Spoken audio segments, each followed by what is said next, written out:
Bonjour, nous sommes le 11 novembre 2021. Pour ceux qui ne le sauraient pas, je vous rappelle que c'est la célébration du jour de la victoire.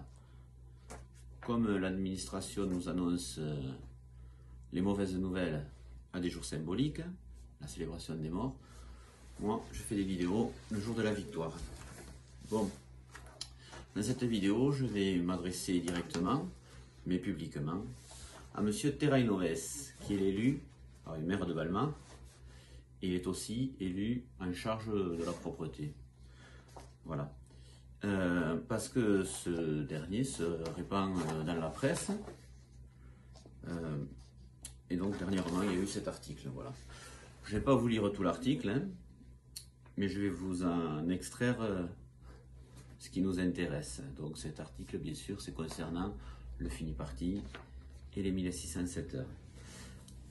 Alors, il dit, en parlant des éboueurs, c'est vrai qu'on leur demande essentiellement pour des questions de sécurité, de santé, de mettre fin au fini parti, parce qu'ils génèrent des pratiques qui sont dangereuses. Elles ne rendent pas un travail rendu efficace. On a souvent des plaintes sur des papiers qui sont laissés au pied des poubelles, sur des conteneurs qui sont positionnés sur des pistes cyclables. Bon, ensuite, il dit, ce que l'on veut, c'est avant tout que lorsque les agents arriveront à la retraite, ils arrivent dans les meilleures conditions de santé possibles. Je vais revenir sur tout, hein, bien sûr.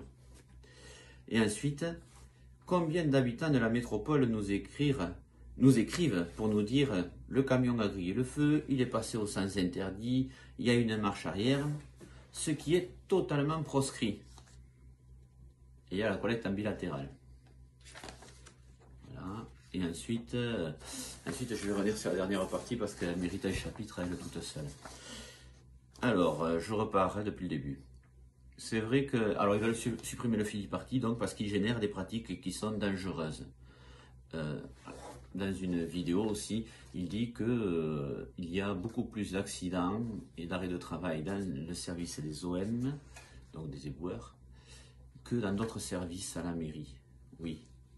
Oui, ça me paraît évident que quand on passe sa journée à courir autour d'un camion, dans la circulation, au froid en hiver, sous la flotte quand il pleut, à la chaleur en été, oui, il y a plus d'accidents que par exemple, et sans porter de jugement sur les autres métiers de la mairie, que pompe funèbre, par exemple, hein, que ATSEM dans une école. J'ai pas dit que les métiers étaient faciles, hein. N'allez pas me faire dire ce que je dis. Mais oui, c'est plus accidentogène de graviter autour d'un camion pour aller chercher des containers, et sous toutes les latitudes, hein, et surtout sur toutes les températures, hein, que de rester, par exemple, en train de saisir les congés à la DRH. Je vous rassure, je ne pourrais pas le faire, moi, hein, de saisir les congés à la DRH. Mais on a rarement l'occasion de se casser une cheville. Vous voyez, bon. Donc tout ça, il faudrait comparer avec quelque chose qui est comparable, d'accord? Parce que il a qu'à comparer aussi avec les marins pêcheurs ou avec les astronautes. Non, on compare avec des métiers comparables, hein, en général. Donc voilà. Et ensuite, ce monsieur nous dit, donc monsieur Terrainoves, on a souvent des plaintes sur des papiers qui sont laissés au pied des poubelles. Ouais, donc il veut qu'on nettoie nickel, hein. Qui s'inquiète pas, on va le faire. Je vais le rassurer, il n'y aura plus de papier autour des poubelles. Et on verra ce que ça donne. Voilà. Hein, et les containers qui sont positionnés sur les pistes cyclables. Oui. Alors peut-être qu'il faudrait arrêter de peindre les trottoirs en pistes cyclables. À certains endroits, hein, pas partout. Voilà. Oui, les containers sont sur les pistes cyclables. C'est dingue. Hein. Enfin, les pistes cyclables sont sur des trottoirs. Bon, ensuite, qu'est-ce qu'il nous raconte? Ah ouais, ce qu'il veut, c'est que les agents arrivent à la retraite en bon état. Ben alors lui et tout son gouvernement, parce que je vous rappelle qu'il était La République En Marche. Et avant, il était UMP, je le connais depuis les années 2000. Il était UMP, toute cette agence-là. Ben, il faudrait qu'ils arrêtent de retarder le départ à la retraite. Voilà. Ben, bien sûr que plus on retarde le départ à la retraite, et plus on y arrive en mauvais état. Oui, oui. Et pas que les éboueurs là aussi, par contre. Hein. Bon. Et alors, il revient, hein. On a des habitants de la métropole qui nous écrivent pour nous dire le camion a grillé le feu, il est passé au sens interdit. Et, alors ça c'est ce qui va nous intéresser pour la forme de mouvement que nous allons bientôt lancer, et qu'il y a une marche arrière, ce qui est totalement proscrit. Donc voilà, quand on fera le mouvement que j'ai préconisé avec la FSU, eh bien, on ne fera pas des marches arrière, hein, puisque c'est totalement proscrit. C'est l'élu en charge de la collecte qui le dit.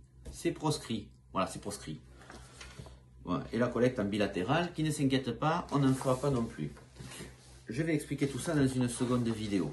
Mais pour l'instant, c'est le cas de M. Terray Noves qui m'intéresse, puisque ce dernier communique dans la presse. C'est d'ailleurs étonnant qu'il soit mis en avant sur cette affaire. Parce que d'habitude, l'élu en charge des relations sociales, c'est M. Delagouty. Comme je vois qu'on dit M. Terray Noves, donc le nom en entier, à partir de maintenant, je dirais aussi Monsieur Jame Delagoutine, puisque c'est son nom en entier. Monsieur Henri Jame Delagoutine. Voilà, pas de traitement de faveur. Moi, c'est Benoît Fontanier, hein. Il n'y a même pas de second prénom. Et tant mieux. Bon, et alors ensuite, je vous avais dit la fin de l'article. Parce que bien sûr, on les a mis au courant du mouvement, et je vous garantis qu'ils en ont peur, hein, du mouvement qu'on va faire. Et alors, dans les cerveaux fertiles qui nous dirigent, quelqu'un a eu l'idée, je ne pense pas que c'est lui, hein. Enfin, que c'est M. Terray Noves qui a eu cette idée, ou peut-être, on ne sait pas. Alors, nous sommes tout à fait ouverts à travailler sur un étalement de la collecte, avec par exemple une collecte qui pourrait commencer à 10 h du matin, après l'afflux de circulation, dans les rues de Toulouse. Et puis s'échelonner, je ne sais pas, bon, mais déjà quand on ne sait pas, vous connaissez la suite, là. Jusqu'à 15h30 ou 16h si nécessaire. Alors je dirais à ce monsieur déjà que c'est sympa ça. Sur la forme c'est sympa parce que 10h, 15h30 ça fait 5h30 et 10h à 16h ça fait 16h. Ça fait 6h. Alors donc, déjà il est d'accord pour réduire le temps de travail. Je prends note. Et ensuite... il pourrait au moins demander à quelqu'un de la collecte, c'est pas possible que ce soit quelqu'un qui ait conseillé ce genre d'ineptie. Ça voudrait dire que les gens sortent le conteneur avant d'aller travailler, que ce dernier va rester dans la rue jusqu'à 10 h du matin, à Toulouse, il dit, à Toulouse. Il va rester dans la rue jusqu'à 10 h du matin, et il va être collecté jusqu'à 16 h. Alors déjà, il y a de la circulation, mais à ces heures-là aussi, hein. Et les gens rentreront le conteneur une fois après 16 h quand ils rentreront, c'est-à-dire il y aura des conteneurs tout le temps dans la rue, voilà. Et comme ça on pourra les mettre sur les pistes cyclables, hein. Je fais le joint. Donc bon, alors à cette ineptie, tout le monde le sait que c'est pas possible. Il y a des entreprises privées, j'avais travaillé à la Coved à Ramonville, qui a des équipes de vrai après-midi, hein, de 13 h à 20 h. J'ai travaillé, c'était terrible. Mais c'était dans des zones comme, je sais pas si vous connaissez, Pêche-Busque et tout ça. Vous voyez là, où là il y a 0 voiture. Mais dans Toulouse, c'est pas possible. Bon, alors. Dernier paragraphe. J'en appelle à la responsabilité des agents. Ça veut rien dire. Je vous dis, ça veut rien dire.